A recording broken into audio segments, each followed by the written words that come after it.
Lektion 1: Die Macht der Liebe und des Respekts.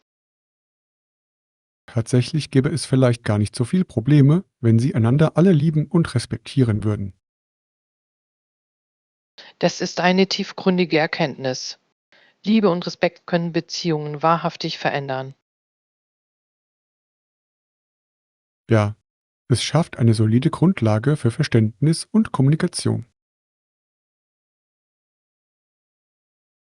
Da stimme ich zu. Wenn sich Menschen respektiert fühlen, sind sie eher bereit, ihre Gedanken mitzuteilen. Genau. Es fördert ein Umfeld, in dem sich jeder wertgeschätzt fühlt. Welche Möglichkeiten gibt es Ihrer Meinung nach, Respekt zu zeigen? Aktives Zuhören ist ein guter Anfang. Es zeigt, dass Ihnen Ihre Meinungen wichtig sind. Tilwuf. Blickkontakt und Nicken können ebenfalls Interesse signalisieren. Wie wäre es mit Dankbarkeit auszudrücken? Das kann viel bewirken. Verf Ein einfaches Dankeschön kann jemandem das Gefühl geben, wahrgenommen zu werden. Und Liebe kann auf vielfältige Weise gezeigt werden, zum Beispiel durch kleine Gesten der Freundlichkeit. Tilwuf. Kleine Gesten bedeuten oft am meisten. Welchen Einfluss haben Liebe und Respekt Ihrer Meinung nach auf Familien? Sie schaffen ein förderliches Umfeld, in dem sich jeder wohlfühlt und entfalten kann. Dem kann ich nur voll und ganz zustimmen. Es trägt dazu bei, Vertrauen zwischen Familienmitgliedern aufzubauen. Vertrauen ist die Grundlage starker Familienbande. Und Freundschaften? Welche Rolle spielen Liebe und Respekt? In Freundschaften fördern sie Loyalität und Unterstützung in schwierigen Zeiten. Ja, Freunde, die einander respektieren, können Herausforderungen gemeinsam meistern. Auf die Pflege von Liebe und Respekt in all unseren Beziehungen. In der Tat, gemeinsam können wir eine harmonischere Welt erschaffen. Lektion 2: Gemeinsam kochen. Perfektes Teaming. Fangen wir damit an, das Hähnchen in etwas Öl anzubraten. Das klingt toll. Welches Öl verwenden Sie am liebsten? Ich nehme meistens Olivenöl. Es verleiht einen wunderbaren Geschmack. Olivenöl ist eine fantastische Wahl. Soll ich das Hähnchen vorher zerkleinern? Ja, bitte. Wenn man es in kleine Stücke schneidet, gart es gleichmäßiger. Ich kümmere mich sofort darum. Wie viele Teile brauchen wir Ihrer Meinung nach? Etwa ein Pfund sollte für unsere Gäste ausreichen. Perfekt. Ich werde dafür sorgen, dass die Stücke mundgerecht sind, damit man sie leicht essen kann. Wunderbar. Während Sie das tun, werde ich die Pfanne erhitzen. Silver, welche Gewürze sollten wir für das Hähnchen verwenden? Ich empfehle Salz, Pfeffer und eine Prise Knoblauchpulver. Das sind klassische Gerichte. Ich liebe Knoblauch in fast jedem Gericht. Ich auch. Es verleiht dem Geschmack so viel mehr Tiefe. Sollen wir Ja, dem Pfannengericht Paprika noch und Gemüse Zwiebeln würden hinzufügen? hervorragend zum Hähnchen passen. Ich schneide sie in Scheiben, während das Hähnchen gart. Ausgezeichnete Teamarbeit. Das wird ein köstliches Essen. Ich bin gespannt, wie es ausgehen wird. Auf ein fantastisches Abendessen und tolle Gesellschaft. Lektion 3: Der Fall der Zaren. Wussten Sie, dass Russland eine der ältesten Monarchien Europas hat? Es ist faszinierend, über seine Geschichte und seinen Einfluss nachzudenken. In den Jahren 1917–18 ging die Herrschaft der Zaren zu Ende. Das war eine bedeutsame Zeit. Die russische Revolution hat alles verändert. Absolut. Der Sturz der Zaren markierte einen bedeutenden Wandel in der russischen Gesellschaft. Was waren einige der Gründe für ihren Untergang? Wirtschaftliche Schwierigkeiten und Unzufriedenheit mit der Führung spielten eine große Rolle. Da viele Menschen waren mit den Bedingungen, denen sie ausgesetzt waren, unzufrieden. Die Zaren galten als abgehoben vom einfachen Volk. Das ist verständlich. Wie sollten sie sich auch mit den Problemen des Alltags identifizieren können? Genau. Diese Kommunikationslücke führte zu weit verbreiteten Unruhen und Protesten. Die Revolution muss für alle Beteiligten eine chaotische Zeit gewesen sein. Das war es. Die Menschen kämpften für ihre Rechte und eine bessere Zukunft. Ich kann mir die Angst und Unsicherheit in dieser Zeit nur annähernd vorstellen. Ja, aber es weckte auch den Wunsch nach Veränderung und Reform. Dieser Wunsch führte schließlich zur Bildung einer neuen Regierung. In der Tat, der Aufstieg der Bolschewiki veränderte Russland drastisch. Es ist faszinierend, wie sich die Geschichte so dramatisch verändern kann. Absolut. Lasst uns aus der Vergangenheit und ihren Lehren lernen. Lektion 4: Wieder Kontakt mit Freunden. Es ist immer wieder schön, mit dir in Kontakt zu treten. Ja, es war toll, dich wieder zu sehen. Lass uns nächstes Mal nicht zu lange warten. Da stimme ich vollkommen zu. Die Zeit scheint wie im Flug zu vergehen, nicht wahr? Das stimmt wirklich. Was hast du in letzter Zeit so getrieben? Ich war beruflich sehr eingespannt, habe es aber geschafft, einen Kurztrieb zu unternehmen. Das klingt ja spannend. Wo warst du denn? Ich habe die Das kann Berge ich mir besucht. Die vorstellen. Landschaft war Die Natur hat atemberaubend. eine besondere Art, den Geist zu erfrischen. Genau. Und du? Was hast du so getrieben?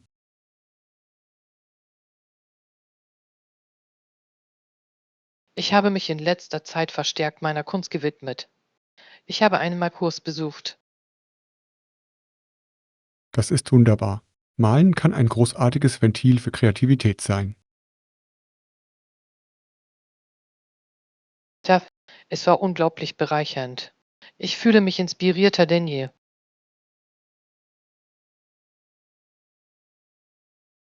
Ich würde sehr gerne einige ihrer Arbeiten sehen. Ich zeige es Ihnen gerne. Ich bin stolz auf meine Fortschritte.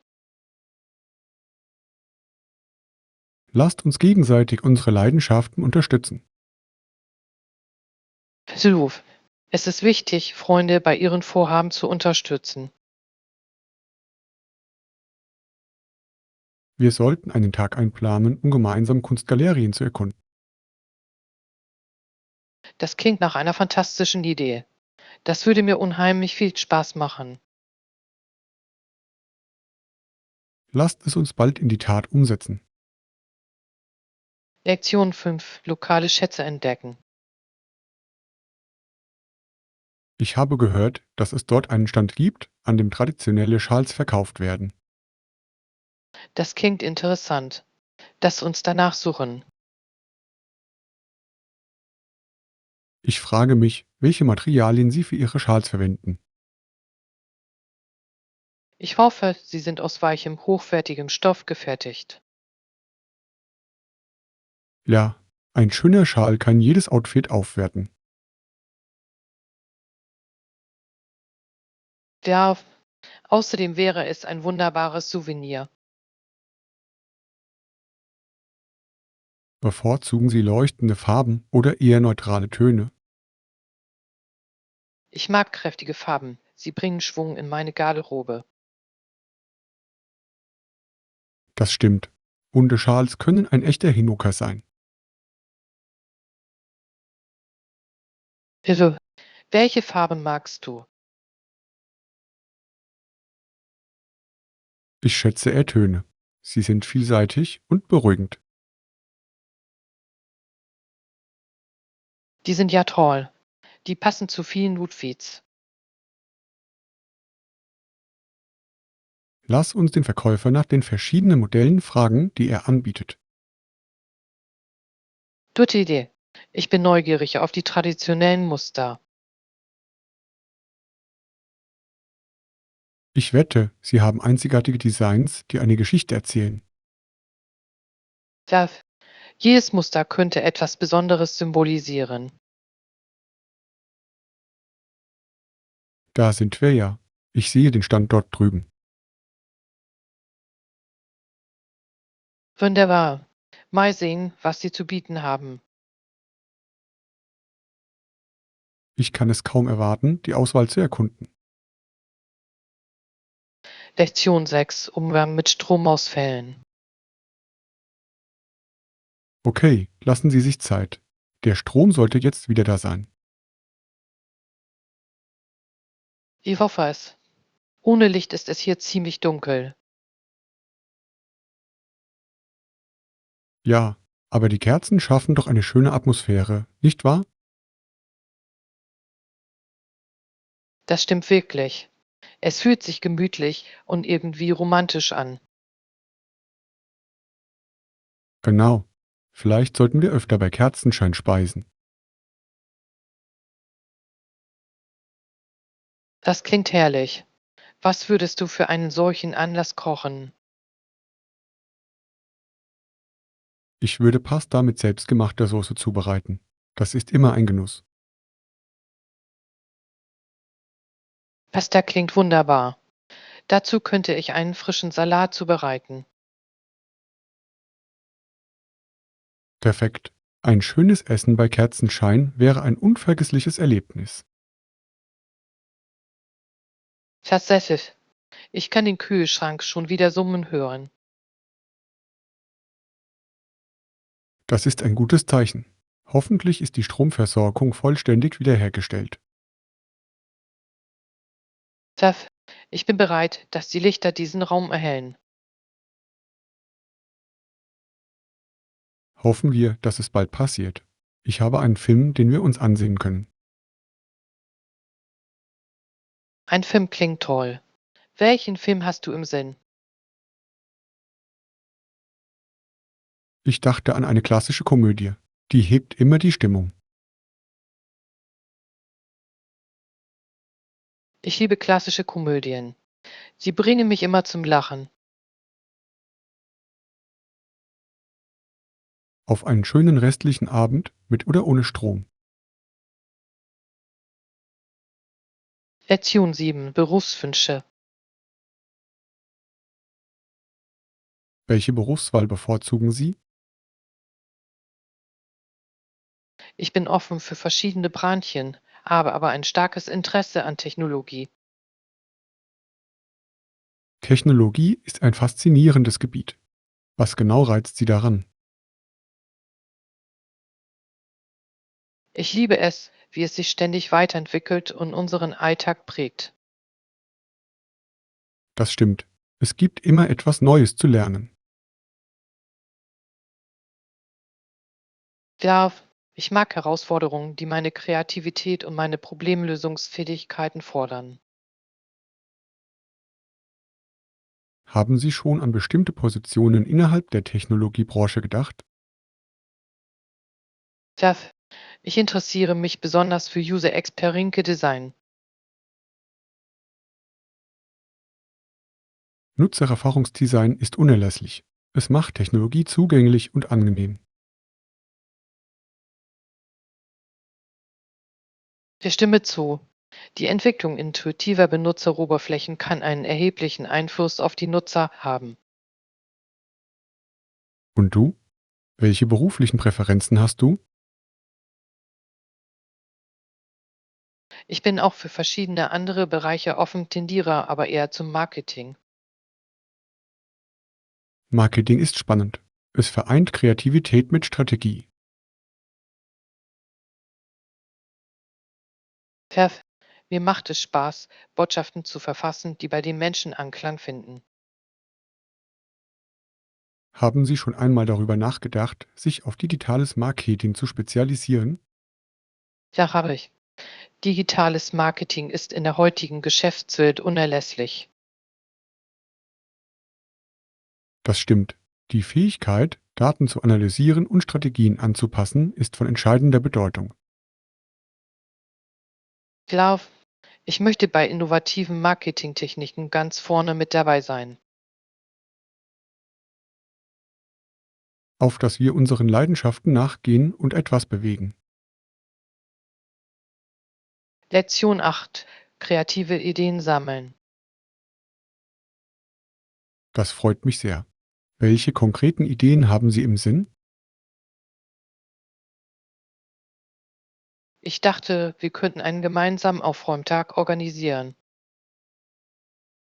Das klingt wunderbar. Es würde alle einbeziehen und unsere Nachbarschaft verschönern. Klar, wir könnten Hilfsmittel wie Müllsäcke und Handschuhe bereitstellen. Eine großartige Idee. Anreize wie Erfrischungen könnten mehr Freiwillige anlocken. Tja, nach einem anstrengenden Arbeitstag freut sich jeder über einen Snack. Wie wäre es, lokale Unternehmen als Sponsoren einzubeziehen? Das ist ein hervorragender Vorschlag. Vielleicht spenden Sie Hilfsgüter oder Lebensmittel. Wir könnten die Veranstaltung auch in den sozialen Medien bewerben, um eine größere Reichweite zu erzielen. Hilf! Ein einprägsamer Hashtag könnte helfen, die Botschaft zu verbreiten. Ich kann ein paar Flyer entwerfen, die wir in der Gemeinde verteilen können. Das wäre perfekt. Visuelle Elemente können die Aufmerksamkeit der Menschen fesseln. Sollen wir einen Termin und einen Ort für die Aufräumaktion festlegen? Tja, ich denke, ein Samstagmorgen würde am besten passen. Das klingt gut. An Wochenenden haben die Leute normalerweise Zeit. Ich werde mich beim örtlichen Park erkundigen, ob man das Gebiet reservieren kann. Ausgezeichnet. Lassen Sie uns die Details abschließen, damit wir mit der Werbung beginnen können. Auf ein gemeinsames positives Wirken. Ja, ich freue mich darauf, die Gemeinschaft zusammenzubringen. Lektion 9: Verlorene Gegenstände finden. Ja, darauf befindet sich ein Schild mit meinem Namen und meiner Telefonnummer. Das ist super. Das sollte den Prozess erleichtern. Ich hoffe, Sie finden es schnell. Ich brauche den Gegenstand unbedingt zurück. Ich verstehe. Etwas Wichtiges zu verlieren kann ziemlich stressig sein. Das stimmt. Ich überlege ständig, wo ich es nur gelassen haben könnte. Haben Sie Ihre Schritte seit dem letzten Mal, als Sie es hatten, noch einmal nachverfolgt? Ja, habe ich. Ich habe im Café und in der Bibliothek nachgesehen, aber leider ohne Erfolg. Zumindest gehst du gründlich vor. Das ist wichtig bei der Suche. Ja, ich hoffe nur, dass es nicht mit den Sachen von jemand anderem verwechselt wurde. Mit einem Etikett sollte die Wahrscheinlichkeit einer Rückgabe höher sein. Hoffen wir es. Ich würde mich freuen, wenn Sie es bald finden. Ich helfe Ihnen dabei, die Mitarbeiter danach zu fragen. Vielen Dank. Ihre Unterstützung macht diese Situation weniger beängstigend. Dafür sind Freunde da. Wir werden das gemeinsam durchstehen. Auf eine erfolgreiche Suche nach meinem vermissten Gegenstand. Lektion 10. Planung einer Veranstaltung. Wir müssen günstige Angebote finden und einen geeigneten Veranstaltungsort sichern. Zuruf. Ein toller Veranstaltungsort kann den entscheidenden Unterschied ausmachen. Da stimme ich zu. Es sollte für alle leicht zugänglich sein. Ich werde mich sofort auf die Suche nach möglichen Standorten machen. Das klingt nach einem Plan. Welche Art von Veranstaltungsort schwebt Ihnen vor? Ein Gemeindezentrum wäre ideal. Es bietet in der Regel ausreichend Platz. Ja, und oft stellen sie auch Tische und Stühle zur Verfügung, was sehr praktisch ist. Ich werde prüfen, ob demnächst freie Kapazitäten vorhanden sind. Gute Idee. Wir sollten auch die angebotenen Annehmlichkeiten berücksichtigen. Tja, eine Küche oder Catering-Einrichtungen wären ein großes Plus. Das würde die Essensplanung erheblich vereinfachen. Ich werde auch nach lokalen Parks als Alternative im Freien Ausschau halten. Veranstaltungsorte im Freien können eine schöne Atmosphäre schaffen, besonders bei gutem Wetter. Klar, frische Luft kann das Erlebnis für die Teilnehmer verbessern. Sollen wir ein Budget für den Veranstaltungsort festlegen? Tja, das wird uns helfen, unsere Optionen einzugrenzen. Ich kann nach ein paar preisgünstigen Veranstaltungsorten suchen, während du im Gemeindezentrum nachschaust. Perfekt. Lass uns unsere Ergebnisse später vergleichen. Auf die Suche nach dem idealen Veranstaltungsort. Lektion 11. Die Wirkung der Kunst. Diese Ausstellung ist wirklich beeindruckend. Absolut. Die gezeigte Kreativität ist bemerkenswert. Es erregt definitiv die Aufmerksamkeit der Menschen. Tja, jedes einzelne Stück erzählt eine einzigartige Geschichte, die zum Gespräch anregt. Besonders gut gefällt mir die Farbwahl in diesem Gemälde. Es weckt so starke Gefühle. Was empfindest du, wenn du es ansiehst? Ich verspüre Freude und Energie. Es ist erhebend. Da stimme ich vollkommen zu. Kunst hat die Fähigkeit, unsere Stimmung zu beeinflussen. Und die Skulptur in der Ecke, die ist ja beeindruckend. Da, das stimmt. Die filigranen Details sind faszinierend. Ich frage mich, was den Künstler zu diesem Werk inspiriert hat. Das ist eine hervorragende Frage. Künstler schöpfen oft aus persönlichen Erfahrungen. Das weckt in mir den Wunsch, mehr über ihren Hintergrund zu erfahren. Tja, das Verständnis der Intention des Künstlers verleiht dem Erlebnis mehr Tiefe. Sollen wir im Ausstellungsführer nach weiteren Informationen suchen?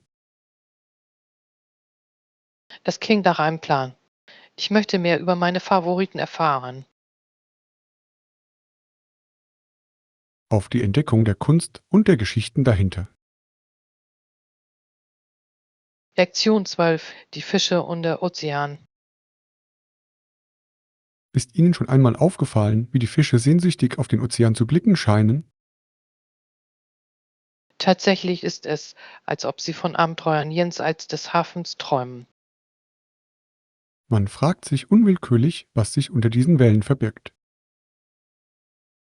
Vielleicht erkennen Sie die Weite und sehnen sich danach, sie zu erkunden.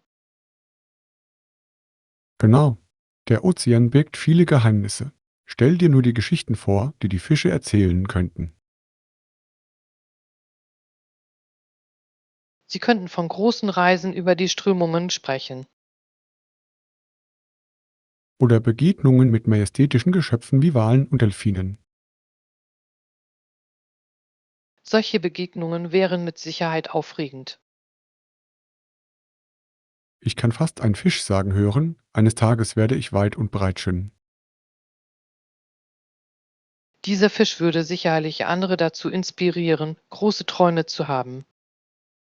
Vielleicht sollten Sie eine Fischschule gründen, um den Kleinen Mut beizubringen. Was für eine wunderbare Idee. Schwimm über den Hafen hinaus könnte Ihr Motto sein. Und alle Fische würden sich am Rand versammeln, begierig darauf zu lernen. Ich sehe Sie Ihre Sprünge üben, bereit für den Sprung ins tiefe Wasser. Sie bräuchten einen mutigen Anführer, jemanden, der keine Angst davor hat, in die Tiefe zu gehen. Vielleicht könnte ein weiser, alter Fisch Sie führen und Ihnen Geschichten aus dem Meer erzählen. Ja, und dieser Anführer würde Sie daran erinnern, dass das wahre Abenteuer im Ozean wartet. Wäre es nicht wunderbar, Ihre Reise mitzuerleben? Absolut. Das wäre ein wahres Spektakel an Tapferkeit und Entdeckergeist. Genau wie wir, die wir hier gemeinsam Ideen entdecken und lernen. Genau. Jedes Gespräch, das wir führen, vertieft unser Verständnis.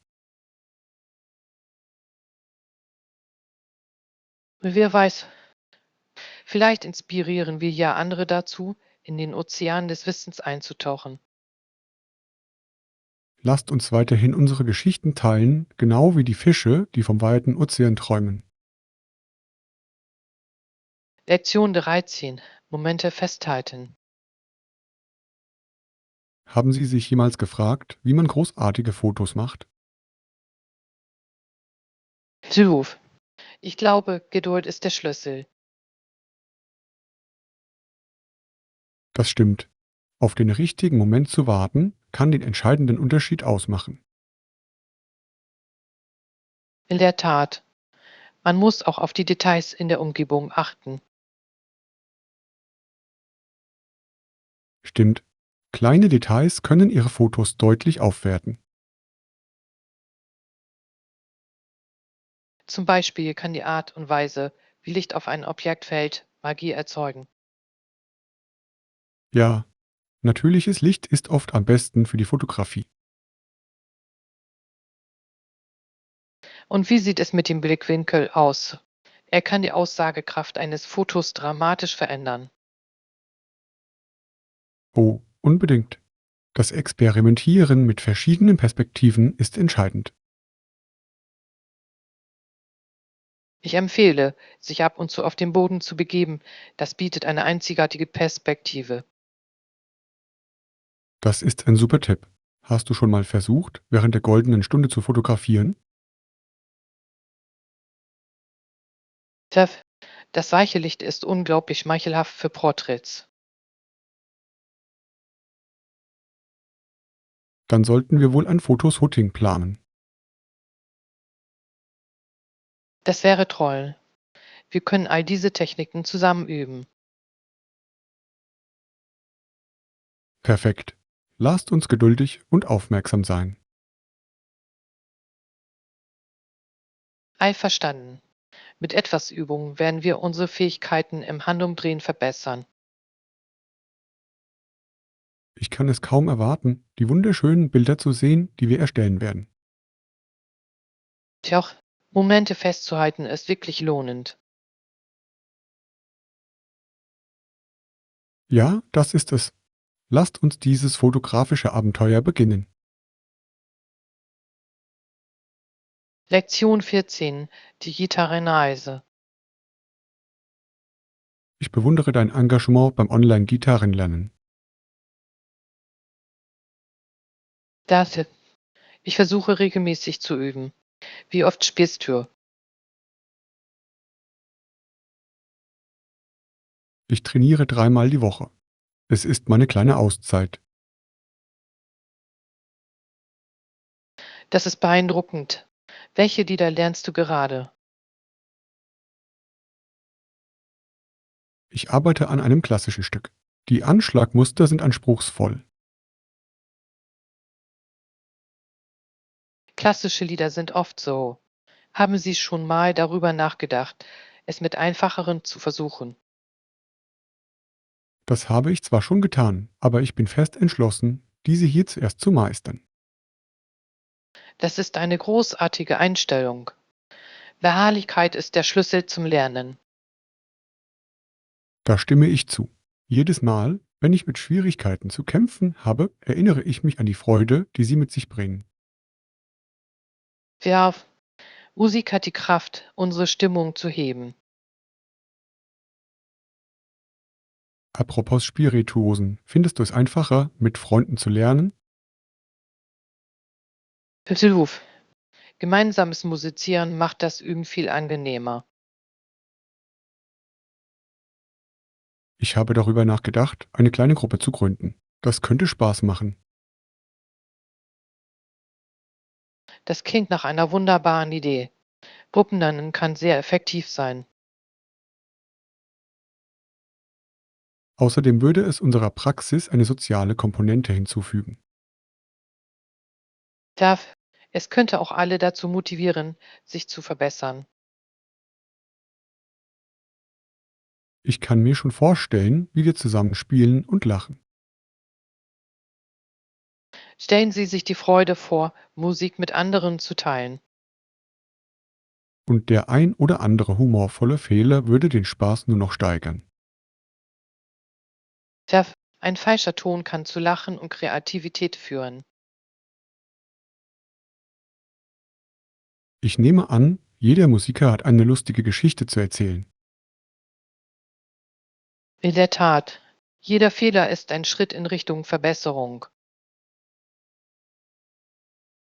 Sollen wir also in Erwägung ziehen, bald eine Gruppe zu gründen? Lektion 15. Verwirrung beseitigen.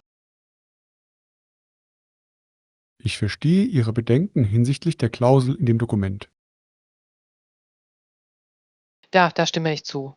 Einige Aspekte sind ziemlich unklar. Könnten Sie bitte genauer angeben, welche Teile Sie verwirrend finden? Natürlich. Der erste Satz scheint hinsichtlich der Verantwortlichkeiten vage zu sein. Ich verstehe. Es wird nicht klar dargelegt, wer die Verantwortung trägt. Ja, die Pflichten jeder Partei sollten genauer spezifiziert werden. Das klingt logisch. Wie sieht es mit dem im Paragraphen genannten Zeitplan aus? Auch der zeitliche Ablauf ist unklar. Es fehlen konkrete Daten. Da hast du recht. Ohne Termine wird die Planung schwierig. Darüber hinaus sind die Konsequenzen einer Nichteinhaltung des Zeitplans nicht definiert. Das könnte später zu Missverständnissen führen. Ganz genau. Klarheit ist bei rechtlichen Verträgen unerlässlich. Würden Sie vorschlagen, bestimmte Abschnitte umzuformulieren? Ja, ich glaube, eine Vereinfachung der Sprache würde sehr helfen. Tolle Idee. Wir sollten eine unkomplizierte Formulierung anstreben. Auf diese Weise wird jeder seine Rolle ohne Verwirrung verstehen. Sollen wir gemeinsam eine überarbeitete Fassung entwerfen? Das würde ich sehr gerne tun. Zusammenarbeit führt oft zu besseren Ergebnissen. Ich stimme zu. Lasst uns dafür sorgen, dass jedes Detail klar und präzise ist.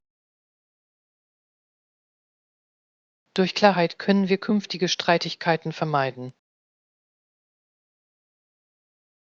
Genau, eine klar definierte Klausel ist ein unverzichtbarer Bestandteil jeder Vereinbarung. Mir geht es jetzt viel besser. Danke für das Gespräch.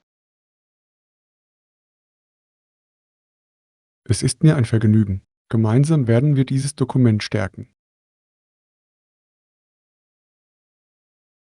Lektion 16. Ein neues Verantwortungsgefühl. Es scheint, dass unsere Union auf verantwortungsbewussten Bürgern beruht. Ich stimme vollkommen zu. Es ist unerlässlich für eine florierende Gesellschaft. In der Tat. Was meinen Sie, was ein neues Verantwortungsgefühl mit sich bringt? Ich glaube, es geht darum, sich der eigenen Handlungen und ihre Auswirkungen bewusst zu sein. Absolut. Jede Entscheidung kann sich auf unsere Gemeinschaft und unsere Umwelt auswirken. Tja, wir müssen über uns selbst hinausdenken und an zukünftige Generationen denken. Das ist ein wichtiger Punkt. Wie können wir diese Denkweise fördern? Bildung ist von entscheidender Bedeutung. Wir müssen das bürgerschaftliche Engagement schon in jungen Jahren fördern. Selbstverständlich. Schulen sollten die Bedeutung der Beteiligung lehren. Darüber hinaus könnten Gemeinden Veranstaltungen organisieren, um die Beteiligung zu fördern. Welche Art von Veranstaltungen stellen Sie sich vor? Vielleicht Workshops zu ökologischer Nachhaltigkeit oder staatsbürgerlichen Pflichten. Das wäre fantastisch. Die Leute brauchen oft praktische Ratschläge. Klar, es kann Einzelpersonen dazu befähigen, aktiv zu werden. Verantwortung bedeutet doch auch, Führungskräfte zur Rechenschaft zu ziehen oder nicht. In der Tat, wir müssen von unseren Amtsträgern Transparenz und Integrität fordern.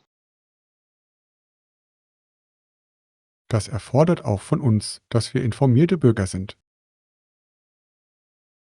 Klar, in diesem neuen Jahrhundert ist es von entscheidender Bedeutung, gut informiert zu sein. Es scheint, dass soziale Medien hier eine Rolle spielen können. Auf jeden Fall. Es kann das Bewusstsein schärfen und Gemeinschaften mobilisieren. Wir müssen uns aber auch vor Fehlinformationen hüten. Proof. Kritisches Denken ist bei der Bewertung von Quellen unerlässlich. Wie können wir also andere dazu inspirieren, sich dieser Sache anzuschließen? Indem wir mit gutem Beispiel vorangehen. Unsere Taten können Veränderungen anstoßen. Das ist ein wichtiger Gedanke. Lasst uns dazu verpflichten, verantwortungsbewusste Bürger zu sein. Lektion 17. Die Auswirkungen von Krankheiten. Haben Sie sich jemals Gedanken darüber gemacht, wie europäische Krankheiten die einheimische Bevölkerung beeinflusst haben? Ja, es handelt sich um ein bedeutendes historisches Thema. Krankheiten wie Masern und Pocken hatten verheerende Auswirkungen. Viele glaubten, diese Bevölkerungsgruppen würden vollständig verschwinden. Dieser Glaube war alarmierend. Die Folgen waren tragisch und weitreichend. In der Tat, der Verlust von Menschenleben veränderte ganze Kulturen und Gemeinschaften. Es ist erschreckend, darüber nachzudenken. Die Krankheiten breiten sich so schnell aus. Das taten sie. Ohne Immunität konnten viele nicht überleben. Man fragt sich unwillkürlich, wie die Geschichte ohne solche Krankheiten verlaufen wäre. Genau, verschiedene Zivilisationen hätten gedeihen und miteinander interagieren können. Es ist faszinierend und zugleich herzzerreißend. Die Widerstandsfähigkeit der Überlebenden ist bemerkenswert. Ja, ihre Geschichten verdienen es, erzählt und in Erinnerung behalten zu werden. Das Verständnis dieser Geschichte hilft uns, aus der Vergangenheit zu lernen. Absolut. Wir müssen sowohl die Triumphe als auch die Tragödien anerkennen. Und wir sollten dafür sorgen, dass solche Lehren an zukünftige Generationen weitergegeben werden. Ja, Bildung ist in diesem Zusammenhang von entscheidender Bedeutung. Ich stimme zu. Es befähigt die Menschen, ihre Geschichte wertzuschätzen. Vielleicht sollten wir das öfter besprechen. Das würde mir gefallen. Es gibt so viel über die Geschichte der Menschheit zu entdecken. Gemeinsam können wir uns mit verschiedenen Themen auseinandersetzen und kontinuierlich dazulernen. Nutzen wir die Gelegenheit, in sinnvolle Gespräche zu treten. In der Tat, jede Diskussion öffnet eine neue Tür zum Verständnis. Lektion 18. Das Dilemma der Wahl. Wer soll leben und wer soll sterben? Das ist eine tiefgründige Frage. In der Tat, es wirft ethische Dilemmata auf, die uns oft ratlos machen. Wer hat wohl die Befugnis, solche Entscheidungen zu treffen? Das ist ein entscheidender Punkt. Tatsächlich wird er in Gesellschaften häufig diskutiert. Ja, Debattierclubs beschäftigen sich regelmäßig mit diesen schwierigen Themen. Das tun sie. Es ermöglicht dem Einzelnen, verschiedene Perspektiven zu erkunden. Es muss faszinierend sein, die verschiedenen Argumente zu solchen Themen zu hören. Besuch. Manche argumentieren für den Wert jedes Lebens, unabhängig von den Umständen. Andere könnten ihre Prioritäten nach dem potenziellen Beitrag zur Gesellschaft festlegen. Das könnte zu hitzigen Diskussionen führen, nehme ich an. In der Tat, die Emotionen kochen hoch, wenn persönliche Überzeugungen in Frage gestellt werden.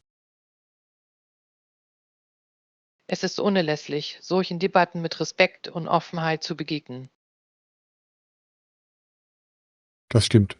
Das Anhören unterschiedlicher Standpunkte kann das Verständnis fördern. Manchmal sind die Fragen jedoch zu komplex, um sie endgültig beantworten zu können. Ja, und genau da kommt die Philosophie oft ins Spiel. Philosophen debattieren seit langem über die Moral von Entscheidungen über Leben und Tod. Sie bieten Rahmenbedingungen, die unser Denken leiten können. Die Anwendung dieser Rahmenkonzepte auf reale Situationen ist jedoch eine Herausforderung. Genau. Jeder Fall ist einzigartig und oft voller Grauzonen. Glauben Sie also, dass es eine richtige oder eine falsche Antwort gibt? Ich denke, das hängt von individuellen Werten und kulturellen Kontexten ab.